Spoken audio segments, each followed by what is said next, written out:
Respect isn't something you ask for, it's something you command before a single word leaves your mouth. The moment you walk into that meeting room, people are sizing you up. They're reading your posture, your expression, your energy. And here's the truth. You don't need to speak louder to be taken seriously. You need to move with purpose. You need to be intentional with everything. How you walk, how you sit, how you speak. You want the room to listen? Then stop trying to be heard and start being felt. When you enter a room, you're already communicating, even in silence. So how do you enter? With hesitation? Head down, shoulders slouched, eyes darting? Or do you enter like someone who's earned their seat? That first 3 seconds, that's your moment. That's when people decide if you're someone to listen to or someone to overlook. Walk tall, chin level. Make eye contact. Don't stare people down, but don't shrink away either. Move like you belong, because you do. When you control your entrance, you don't just show up, you arrive. Words are powerful, but only when they're used with control. You don't need a fancy vocabulary to sound like a leader. You need intention. Speak clearly. Speak slowly. Eliminate the clutter, those ums, likes, and you knows that dilute your authority. And stop rushing to fill silence. Silence isn't your enemy. It's your ally. When you pause, when you breathe, when you let your words settle, you create gravity. People lean in. They wait for what's next. That's how influence is built, not with volume, but with clarity and calm. Your body speaks louder than your voice ever will. Every movement, every shift, every gesture, it tells a story. And if that story is uncertainty, insecurity, or fear, the room will sense it. So sit tall, ground your feet, open your stance. Use purposeful hand gestures. Don't fidget, don't fold into yourself. Take up space, but don't sprawl. There's a difference between being confident and being careless. When you carry yourself with strength and composure, people take note. In high-pressure situations, I've seen outcomes change not because of what was said, but how it was said, and how the person held the room with nothing but presence. Let me be clear, you don't owe anyone an apology for having a point of view. Stop saying sorry when you haven't done anything wrong. Stop explaining your ideas into the ground, hoping for approval. Say what needs to be said, then stop. Period. When you speak, do it with conviction. Not aggression, not arrogance, but clarity. You're not there to convince everyone. You're there to lead, to contribute, to create impact. Leaders don't over-explain. They speak, they pause, they own their message. That's where your power lives. Look people in the eye when you speak, not like a challenge, but like a connection. Let them know you're present, focused, and not afraid to be seen.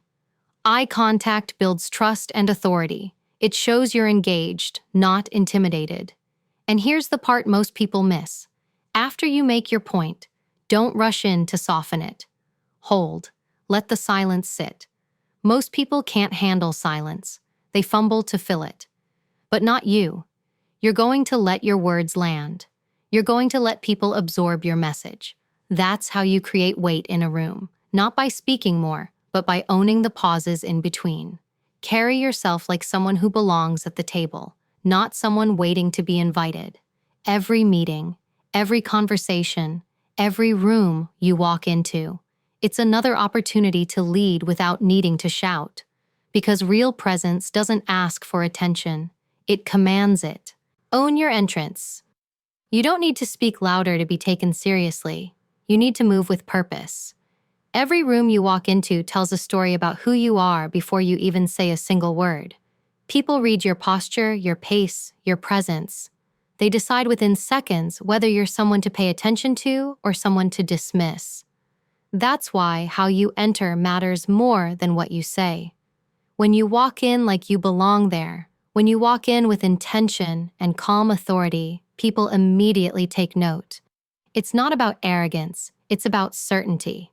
Confidence isn't noise, it's quiet control. Own your entrance. When you step into a meeting, walk in as if the space already recognizes your worth. Your shoulders should be back, your chin slightly lifted, your stride steady, not rushed, not hesitant. You don't shuffle in apologetically or sneak into the background. You enter like someone who knows their presence matters, because it does. You command a room not by demanding attention, but by projecting stillness and strength. That calm, grounded energy speaks louder than any introduction ever could. When you sit down, don't collapse into the chair as if you're trying to disappear. Sit upright, take space, plant your feet firmly. Your body communicates your state of mind long before your mouth opens. People subconsciously mirror what they see. When they see composure, they respond with respect. When they sense nervous energy or hesitation, they tune out. So make sure your body language tells the story of someone who leads, not someone waiting for permission to be heard. Your entrance sets the emotional tone for the entire meeting. If you rush in fumbling with papers, phone in hand, distracted and apologetic, you signal chaos. But if you arrive composed, prepared, and focused, you send the message that you take this seriously, and so should everyone else. You don't have to be the loudest or most dominant person in the room to own it. You just have to be intentional. Every movement, every gesture, every glance, make them deliberate. Think about how professionals in high-stakes environments move. They don't rush, they don't fidget, and they don't announce their authority. They embody it. When you master that, people feel your confidence before they hear your words. It's not about pretending to be something you're not. It's about aligning how you feel inside with how you show up outside. If you don't believe in yourself, no one else will. But if you walk in as if you already belong at that table, people will follow your lead. The moment you enter, you're setting boundaries without saying a word. You're showing people how to treat you. That doesn't come from aggression or intimidation. It comes from quiet certainty. When you know who you are and what you bring to the table, you don't need to overcompensate. You don't chase validation. You radiate it. People respect that energy because it's rare. Most people walk into rooms shrinking, adjusting, waiting for cues. But the ones who carry stillness and control, they change the atmosphere. When I used to walk into high-stress situations, whether it was a briefing room, a negotiation, or an interrogation, I learned that how I entered the space dictated how others responded. If I was tense, everyone became tense. If I was grounded, everyone settled. Your energy is contagious, and your entrance is the first transmission of that energy. So be intentional with it. Take a breath before you walk in. Leave self-doubt at the door. Enter with the mindset that you have value, that your presence matters, and that you are there to contribute something meaningful. Owning your entrance doesn't mean being dramatic. It means being deliberate. It's about choosing to show up as the most composed, self-assured version of yourself. It's the small things that matter: eye contact, an unhurried pace, a strong handshake, a calm smile. These details signal leadership, even before you speak. When people see that, they start to trust you, even subconsciously. They're more likely to listen, more likely to engage, more likely to take you seriously. Remember, every room you enter is an opportunity to reinforce your reputation. The question is, what message are you sending before you speak? Are you showing people that you're confident, capable, and ready to lead? Or are you communicating hesitation, uncertainty, and self-doubt? The power is in your control. From the moment you step through the door, you're teaching others how to treat you. So take that moment seriously. When you own your entrance, you set the tone for everything that follows. You establish authority without uttering a single word. You create an unspoken expectation that your voice deserves to be heard. And once you've done that, once you've shown people that your presence carries weight, they'll pay attention. Not because you asked them to, but because you made them feel it. That's the difference between being in the room and owning it. Speak with intention. Let's get one thing straight. When you open your mouth in a meeting, you are either reinforcing your authority or slowly chipping away at it. There is no middle ground. You don't need to dominate the conversation, but you do need to be deliberate. Too many people confuse speaking a lot with speaking powerfully. That's not how this works.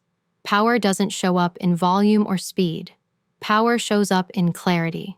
You don't need to rush to make a point. You don't need to crowd your sentences with filler or apologies to soften your presence.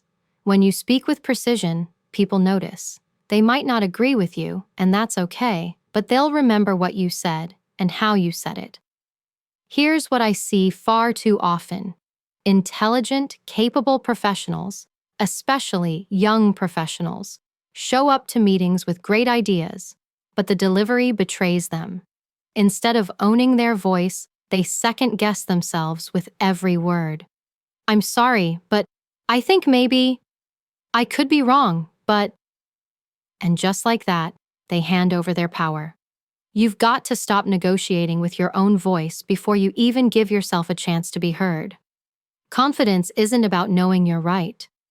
It's about trusting your right to speak in the first place. When you speak with intention, you slow yourself down, not because you're unsure, but because you own your time. People rush when they feel like they're not allowed to take up space. They hurry to get it over with, to get approval, to avoid that uncomfortable silence. But silence is not your enemy. Silence is your punctuation. Silence is what makes people lean in. When you make a strong statement and then pause, really pause, you give your words weight. That space, that tension, makes people pay attention. Think about it. Have you ever watched someone who barely speaks, but when they do, the whole room goes quiet? That's not magic. That's mastery. They understand that communication isn't just about what you say, it's about how you say it. They eliminate distractions from their delivery. No fillers, no tangents, no backpedaling. They speak in clean, complete thoughts. Every sentence has purpose. Every word is chosen. And when they stop talking, they don't fidget or look around nervously. They let the room absorb what's been said. That's influence. That's how people begin to associate your voice with authority. And look, if you struggle with this, you're not alone. Most people were never taught how to speak with strength. We were taught to be polite, to not interrupt, to wait our turn. That's fine in casual settings, but in high-pressure environments, in leadership moments, in rooms where decisions are being made, you don't get extra credit for being nice. You get results by being clear. You get respect by showing you're not afraid to own your message. And no, this doesn't mean you need to be loud or aggressive. This isn't about yelling. In fact, people who yell often do it because they've already lost control of the room. True presence is quiet. It's sharp. It's focused. When you speak, it should feel like you know exactly why you're saying what you're saying, and you're not looking for permission to do it. Start becoming aware of your patterns. Notice when you say just, sorry, maybe. Cut them. Speak in statements, not questions, unless you're actually asking one. Replace, I think this could work, with, this will work because... See how different that feels? It shifts the energy instantly. And more importantly, it shifts how people perceive you. People respond to certainty, not arrogance, certainty. The kind that says, I've done my homework, I'm here to contribute, I trust my voice. And here's the final piece. Match your tone with your intention. If you're making a point that matters, your tone should reflect that weight. Don't undercut yourself with weak delivery. Don't let the energy trail off. Finish your sentence like it matters, because it does. It's not just about being heard, it's about being felt. That's what separates people who talk from people who lead.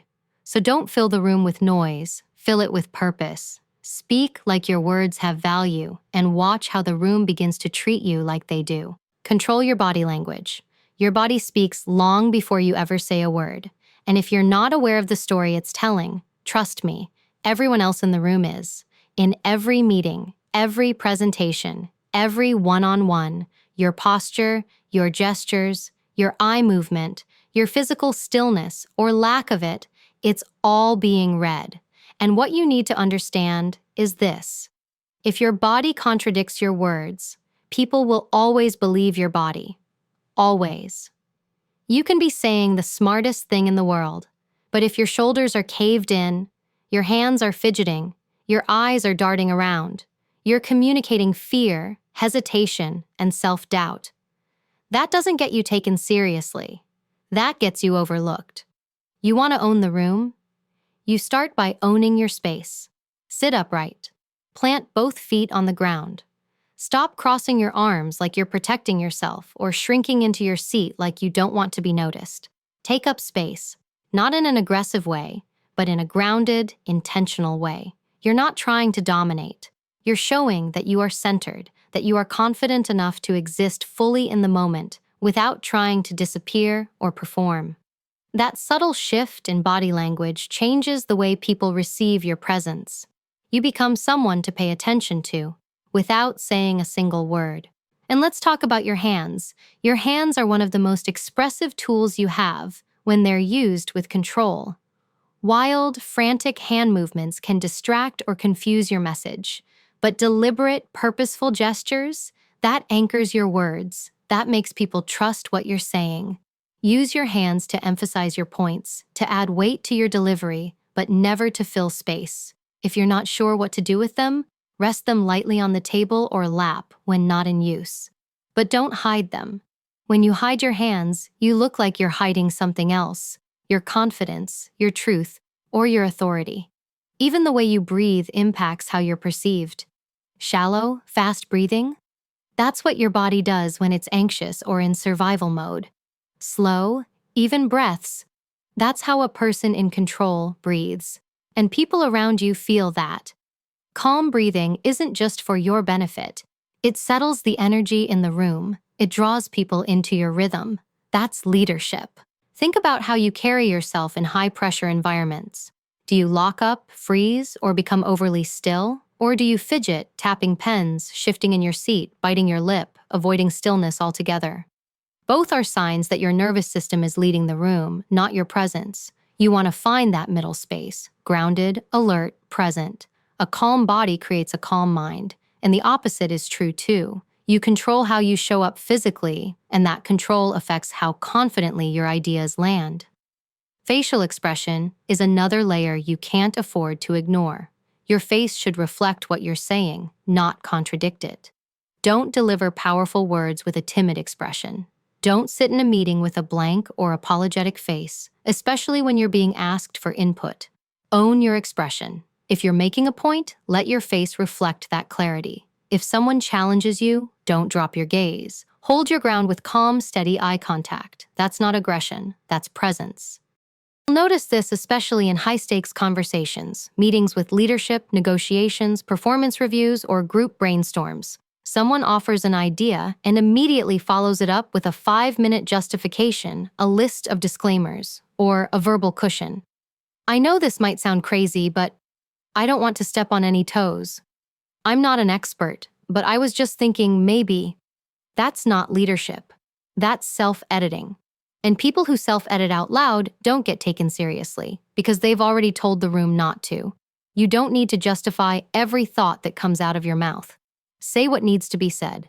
Say it with composure, with presence, and leave it alone. Silence is not your enemy. In fact, the moment you finish making a point, you create your greatest moment of influence by what you don't say next. Don't rush in to fill the silence. Don't backpedal or soften what you just delivered. Give people space to think about what you said. Trust that the power of your words will carry farther when you allow them to land. And let's talk about apologies, because there's a huge difference between apologizing when you've genuinely made a mistake and apologizing out of habit. Too many professionals, especially early in their careers, fall into this loop. Sorry for the delay. Sorry, just one quick question. Sorry if I'm interrupting. Sorry to follow up again. You're not doing yourself any favors. Constantly apologizing doesn't make you polite. It makes you small. It makes you sound like you're unsure of your value, like you're inconveniencing people by simply existing or doing your job. And when that becomes your tone, people respond accordingly. They start treating you like someone who should wait their turn, someone who doesn't have full command of the room, someone whose voice is secondary. You want to be taken seriously? Stop putting yourself beneath people with your language. Don't walk on verbal eggshells to make others comfortable. You can be respectful and still speak with strength. You can be collaborative and still stand firm. It starts with removing the excess. Strip away all the softeners and qualifiers and learn to trust the simplicity of a strong, clean sentence. Here's what I recommend. This is the concern I see. We need to reconsider this approach. That kind of language creates clarity. It doesn't beg. It leads. Now here's what you have to remember. When you speak with authority, not everyone will like it. And that's okay. Being liked is not the goal. Being respected is. And respect is earned by how confidently and clearly you hold your ground, especially when the pressure rises. You don't need to apologize for being direct. You don't need to explain your reasoning 3 different ways to make everyone feel better about your idea. If your message is solid, it doesn't need scaffolding to hold it up. Say it. Own it. Be done. And if someone asks for clarification, then you offer more. But don't give it away before it's even asked for. When you speak in this way, without apology, without over-explaining, you start showing people what it looks like to trust yourself. And when you trust yourself, others will too. It's not just about the words you use, it's about the energy behind them. Speak like someone who believes they belong in the room. Speak like someone who understands the weight of their presence. Because if you don't value your voice, no one else will either. Make eye contact and hold the silence. If you want people to take you seriously, if you want your words to land and stay with people long after the meeting ends, then you have to understand the power of stillness and the power of your eyes. Too many people focus on what to say. They obsess over having the perfect response, the perfect pitch, the perfect argument. But that's only part of it. The real shift happens in how you deliver. And nothing commands attention faster than intentional eye contact and the discipline to hold silence. Let's talk about eye contact. Not forced, not aggressive, not the kind that makes people uncomfortable because you're trying too hard to prove you're confident. No, I'm talking about grounded, steady eye contact. The kind that says, I'm here, I'm listening, and when I speak, I mean every word. That connection between your eyes and theirs is where credibility is born. Because when you look away too often, when your eyes bounce around the room, when you drop your gaze the second someone challenges you, you're communicating doubt. You're signaling that you're not fully behind what you're saying. And whether people pick up on it consciously or not, they respond to that energy. They won't trust your authority because you haven't shown them you trust it yourself. And when you're the one speaking, especially when it matters, look directly at the person you're addressing. Hold their attention. Let them see that you're not hiding behind your words. When you make a strong point, don't look down. Don't glance away like you're waiting for approval or bracing for pushback. Look right at them. It tells the room, I don't just believe what I'm saying, I stand behind it. That's not confrontation, that's presence. And the right kind of presence doesn't need to raise its voice to be felt. Now, here's where most people lose their power. They rush. They don't just rush their words, they rush out of moments that are meant to have impact. You've seen it. Someone makes a solid point, but before it even sinks in, they're already talking again. They fill the space immediately, as if silence is some kind of danger zone. But silence, real, intentional silence, is one of the strongest tools you have. When you say something meaningful and then pause, when you let the room sit in that moment without trying to rescue it, you create weight. You create space for the idea to land. People don't feel rushed. They feel the gravity of what you just said. And yes, silence will feel uncomfortable at first. You'll feel the urge to explain more, to soften the tension, to say something just to break it. But don't. Let the silence do the heavy lifting. That's what most people don't understand. Silence isn't awkward if you've just said something with value. It's not a void, it's a spotlight. And if you can discipline yourself to hold that space, to let your words breathe, you'll start to notice something powerful. People won't just hear you, they'll remember you. This is the kind of presence that sets leaders apart. Not the ones who talk the most, not the ones who dominate every conversation, but the ones who speak with purpose, and then let their message echo in the silence that follows. There's nothing weak about pausing. There's nothing uncertain about being still. Stillness is not the absence of power. Stillness is power. And the more comfortable you become with it, the more your presence will grow. In high-stakes environments, whether it was handling negotiations, de-escalating conflict, or reading someone's behavior across the table, silence was my advantage. While others rushed to speak or defend themselves, I held my ground. I didn't flinch. I didn't rush to fill the air. Because when you can hold your silence with composure, it puts the pressure on everyone else. And in that space, you gain control. Not by force, but by restraint. So if you want to be taken seriously in any room, it's not about saying more. It's about saying what matters, and then having the strength to say nothing. Let your voice carry your message. Let your eyes confirm you stand behind it, and let the silence seal it. That's how people learn not just to hear you, but to respect you. When you carry yourself like someone who deserves respect, people naturally follow that energy. It's not something you ask for or hope will happen. It's something you command through every move you make, every word you speak, and every moment you choose to hold your ground. The energy you project in the room sets the tone for how others respond to you. When you show up fully, unapologetically, and with clear purpose, you create a magnetic force that draws people in. It's a powerful dynamic that transforms the way you're perceived, elevates your presence, and opens doors that might have seemed firmly shut before. Respect isn't handed out like a courtesy. It's earned and solidified through consistent demonstration of your worth. It begins with how you carry yourself, not just physically, but emotionally and mentally. When you believe in your own value, when you trust that you belong and have something important to contribute, that confidence becomes visible. People pick up on it immediately. You don't have to convince them. You don't have to raise your voice or push aggressively. You simply embody the qualities of a leader: calm, clarity, strength, and others respond accordingly. Too often, people try to fit themselves into rooms where they don't naturally belong, shrinking to avoid making waves or drawing attention. But that approach only reinforces invisibility.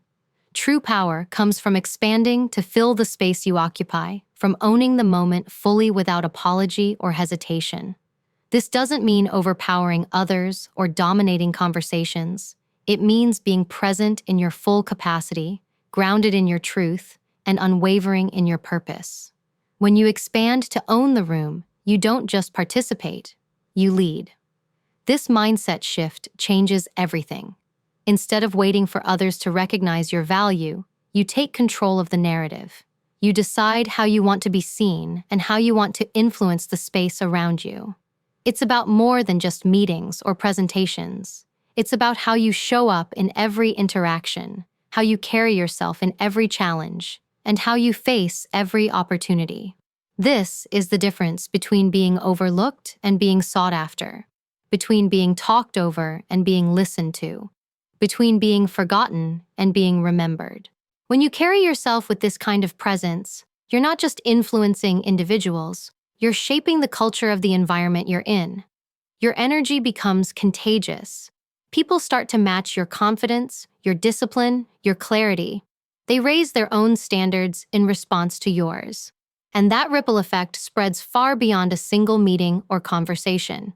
It influences your team, your organization, your community. You become a catalyst for change simply by choosing to stand tall and speak with conviction. It's important to remember that presence is a skill you build, not an innate trait reserved for a select few. It takes practice, awareness, and intentionality. Every time you enter a room, every time you speak up, every time you hold your posture and control your energy, you're strengthening that skill. It becomes easier, more natural, more authentic. And as your presence grows, so does your influence. This is the real work. Showing up consistently with integrity and strength, even when it feels uncomfortable or when the stakes are high. It's about choosing to own your worth instead of shrinking away, choosing to lead instead of follow, choosing to be heard instead of silenced. Because when you do, the world responds. Doors open, opportunities multiply, people listen, And respect? Respect becomes a natural byproduct of the energy you bring. So when you walk into your next meeting or step into any room where your voice matters, remember this: you are not there to blend in or shrink. You are there to own your space, to carry yourself like the person who deserves to be there, and to lead with quiet, unshakable confidence. People will follow that energy. They will notice your presence. They will respect your authority. And you will realize that the power to command respect has been within you all along, waiting for you to step fully into it.